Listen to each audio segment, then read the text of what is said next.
ஆண்டவருடைய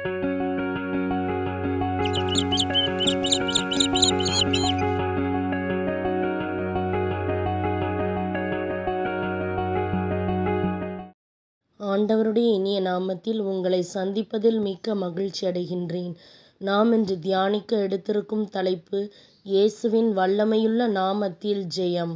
தியான வசனம் யோவான் அதிகாரம் 14 வசனம் 14. நீங்கள் என் பெயரால் எதை கேட்டாலும் செய்வேன். இந்த வசனத்தின் மூலமாக கடவுள் நமக்கு உணர்த்துவதை சிந்திப்போமா? கிறிஸ்துவுக்குள் பிரியமானவர்களே, இன்றைக்கு ஆண்டவர் இயேசு என் நாமத்தினால் நீங்கள் எதை கேட்டாலும் அதை நான் தருவேன் என்ற அருமையான வாக்குத்தத்தத்தை கொடுத்து உங்களை மகிழ்ச்சியாக்குகின்றார். அன்பானவர்களே, உங்கள் வாழ்விலும் இப்படி செய்யப் போவதாக இறைவன் கூறுகின்றார். என் நாமம் என்று இந்த வசனத்தில் குறிப்பிடப்படுவது மிகவும் முக்கியம் வாய்ந்ததாகும். ஏனெனில் இயேசுவின் நாமத்தில் வானோர் பூமியில் வாழ்வோர் அனைவரும் முழங்கால் யாவும் முடங்கும்படிக்கும் என்று இயேசுவின் நாமத்தை குறித்து விவிலியம் கூறுகின்றது. இயேசு மனுக்குலத்தை மீட்கும்படிக்கு தம்மையே சிலுவையில் பலியாக ஒப்புக்கொடுத்து மனிதரின் ஆத்துமாக்களை கிரயம் கொள்ளும்படியாய் தம் இரத்தத்தை சிந்தியபடியினால் இது மெய்யாகவே அதிக வல்லமையுள்ள நாமமாகும்.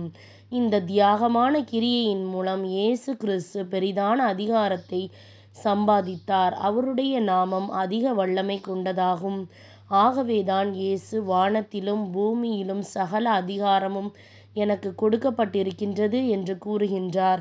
ஆகவே ஆண்டவராகிய இயேசு நீங்கள் எதையும் தம்முடைய வல்லமையுள்ள நாமத்தினால் கேட்க வேண்டும் என்று விரும்புகின்றார். நீங்கள் மனம் திரும்பி ஒவ்வொருவரும் பாவ மன்னிப்புக்கென்று இயேசு கிறிஸ்துவின் நாமத்தினாலே ஞானஸ்நானம் பெற்றுக்கொள்ளுங்கள். அப்பொழுது பரிசுத்த ஆவியின் வரத்தை பெறுவீர்கள் என்று விவிலியம் கூறுகின்றது.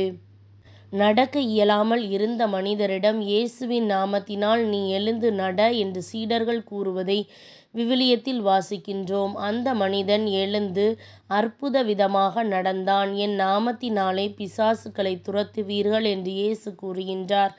ஆம், இயேசுவின் நாமத்தில் பிசாசுகள் நடுங்கி ஓடும். அவரது பிள்ளைகள் ஜெபத்தில் கேட்கும்படியே இயேசுவின் வல்லமையுள்ள நாமம் அருளப்பட்டுள்ளது. அன்பானவர்களே, அவருடைய நாமத்திற்கு அவ்வளவு வல்லமை உண்டு. இயேசுவின் நாமத்தில் வானோர் பூமியில் கீழானோர் முழங்கால் யாவும் முடங்கும். இந்த வல்லமையுள்ள நாமத்தில் நீங்கள் ஆண்டவரிடத்தில் கேட்கும் பொழுது அவர் பலத்த அற்புதங்களை செய்வார்.